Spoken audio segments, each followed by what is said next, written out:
people on a pedestal,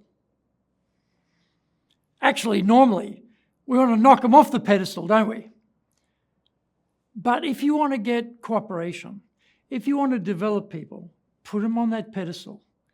See them as capable. Don't be a fault finder, looking for what's wrong. Go in there, look for the errors, look for the problems. Flip it around. What are they doing? They're doing well. What are they doing where they're succeeding? What are they doing where they're making a difference? And recognize it. And see them as capable. See them as positive. See them as people of potential. And you'll treat them differently. If you say, I got a lot of blunt tools in my toolbox here with my team. They're so hopeless, useless. Poor me the boss. Oh, see, I'm being held back by these people. If it wasn't for these people, I'd be awesome. You're not awesome. You're not being held back. You're holding yourself back because you don't see your people in the right light.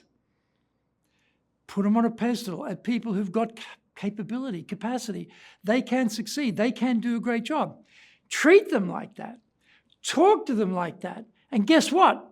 They will live up to your and their expectations.